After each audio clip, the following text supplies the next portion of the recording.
Hola, ¿qué tal mi gente de Update Deportivo? Bienvenidos a nuestro canal de YouTube.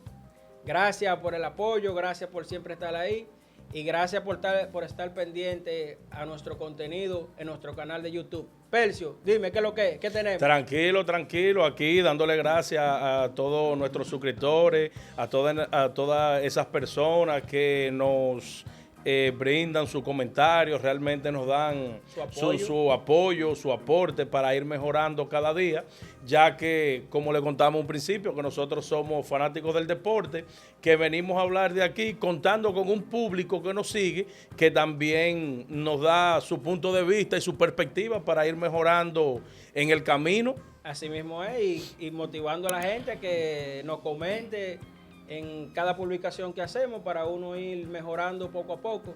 Percio, hoy tenemos un tema muy interesante. Sí, aprovechando para decirle al público que se quede hasta el final, porque hoy tenemos un tema muy interesante, realmente cargado de cosas buenas. Así mismo es.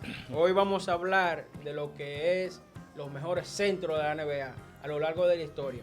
No tanto como por su número frío, sino también por el impacto y lo que significaron esos jugadores en su momento adecuado. Tú sabes, Percio, que esos centros de la NBA implicaron algo tremendo, que incluso cambiaron el ritmo y el estilo de juego de los jugadores de ese entonces de la NBA y sobresalieron por su impacto dentro y fuera de la cancha. Sí, lo que pasa es que en ese top 5... Sí, vamos a hablar de 5 primero. Demasiado dominante. Sí, fueron demasiado dominante.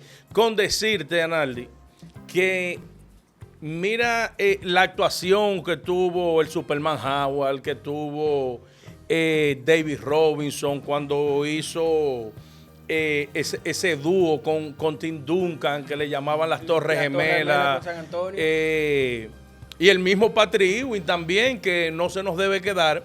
Y aún así, mira la categoría de esos jugadores y no están en el top 5. No están en el top 5, se quedan fuera. ¿Por qué? Porque ellos fueron emulados o emularon a los jugadores que nosotros vamos a mencionar en el top.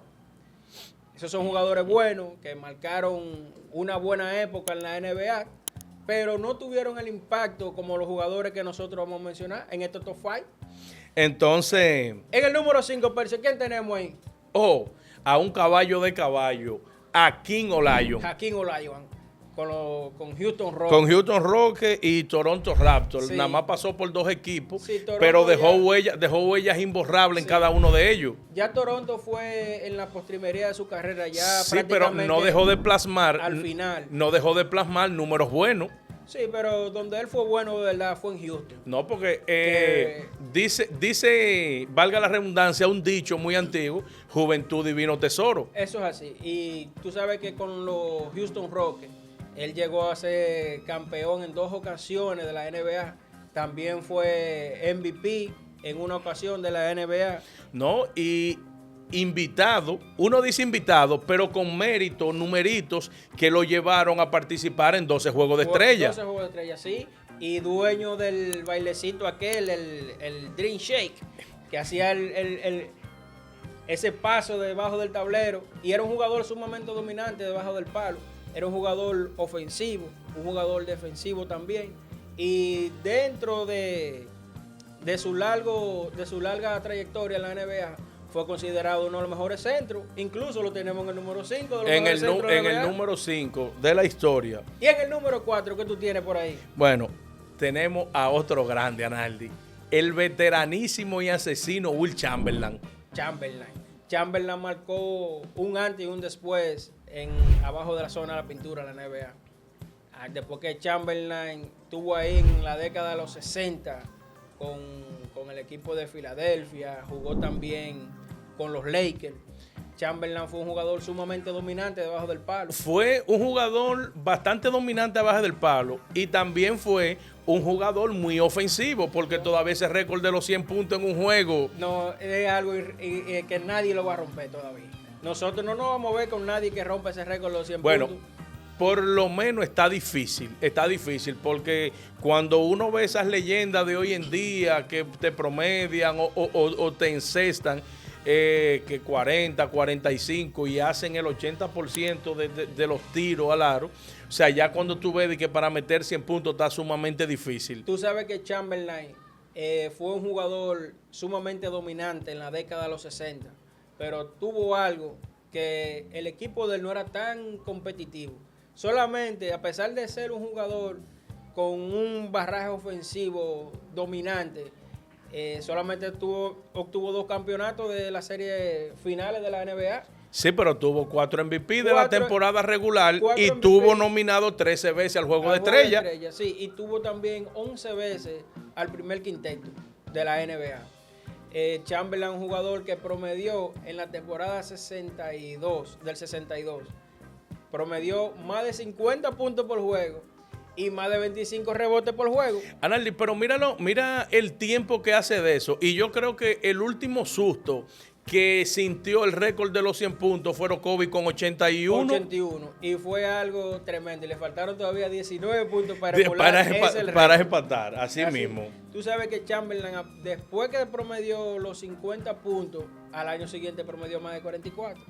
No, eso era una mística que él tenía de promediar 40 y pico, 50 por temporada. Lástima que se dio o tuvo que competir con el tercer mejor centro de la NBA en toda la historia. Se encontró en esa década con nada más y nada menos que unos Boston Celtics que eran intratables. Y ahí, en ese equipo de los Boston Celtics, tenemos al tercer centro más dominante de la NBA. El señor Bill Russell. Bill Russell fue campeón 11 veces con Boston. 5 MVP, 12 juegos de estrella, pero qué asesino, ¿eh? Sí, era un asesino. Ostenta el récord de más éxito de la NBA con 11 campeonatos. Nadie tiene más campeonatos que Bill Russell.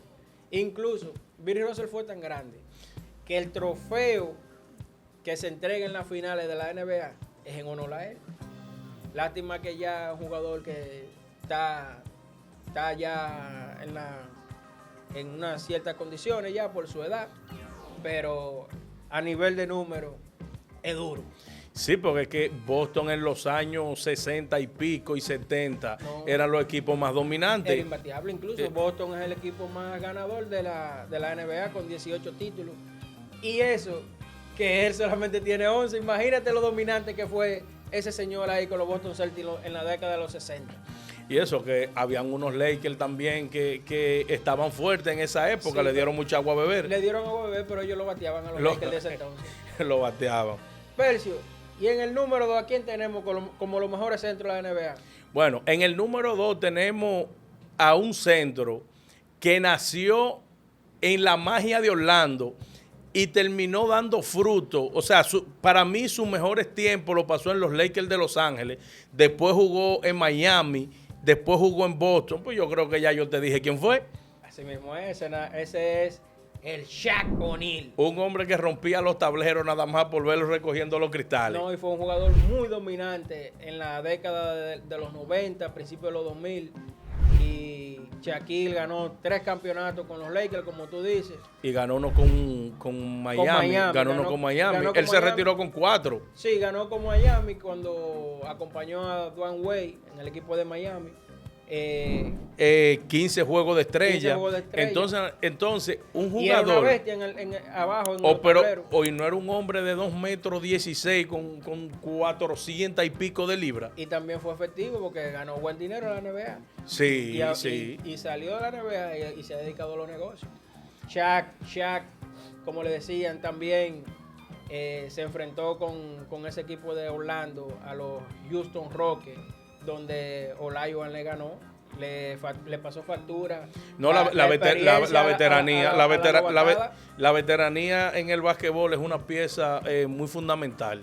Percio, después de nosotros hablar de esos 4 centros que fueron dominantes y que tuvieron un desenlace y un impacto en la NBA, ¿a quién tenemos como número 1? Al señor Kareem Abdul-Jabbar. Ese era un criminal también debajo del palo. Por un asesino. Jugó para Milwaukee, para los Lakers. También ganó 6 campeonatos. Pero ganó 6 MVP. No, pero con decirte que hasta hace poco él era que tenía el récord de más puntos para un jugador insertado en la NBA. Llegó LeBron ahí y lo destronó. Pero duró mucho tiempo. Mucho tiempo. Con 38,000 y pico de 38,387 puntos, para ser exacto. Sí, ese récord duró mucho porque Jordan no jugó todos esos años que ellos jugaron. Bueno, pero como si Jordan hubiese jugado todos esos años, si mi abuela no se hubiese muerto, estuviera viva. Sí. Mi gente, ¿qué ustedes creen? Para ustedes, ¿cuál ha sido el mejor centro en la historia de la NBA? Percio, para ti, ¿con quién tú te quedas como mejor centro en la historia de la NBA? Bueno, yo creo que de ese top 5, cualquiera, porque mira, Karim Abdul-Jabbar es el número 1, pero es que yo no creo, porque tú sabes que también hay méritos colectivos, sí, que dependen mucho del equipo. Del equipo. Pero yo me quedo con Bill Russell. Sí, Bill Russell fue un jugador que su característica de él se basó más en la defensa, porque Russell no fue un jugador tan ofensivo como los otros más mencionados. Ahora, era un buen jugador defensivo y también tiene la ventaja que jugó para el equipo de Boston de la década de los 60. Yo me quedo particularmente con Will Chamberlain. Chamberlain promedió en su carrera más de 22.9 para ser exacto, rebotes por juego y 30.1 puntos por juego. Yo me quedo con Will Chamberlain. Ahora, tuvo la desventaja que se enfrentó con esos Boston Celtics de los 60. Señores, comenten, activen la campanita de las notificaciones, denle like, comparten y comenten aquí abajo para ustedes cuál es el mejor centro en la historia de la NBA. Y si se nos quedó alguno que no mencionamos, que debíamos incluirlo, también comenten. Ya ustedes saben, esto es un Update Deportivo. Esperamos su opinión para saber si se nos faltó alguno para incluirlo en un próximo video. Sí, gracias mi gente.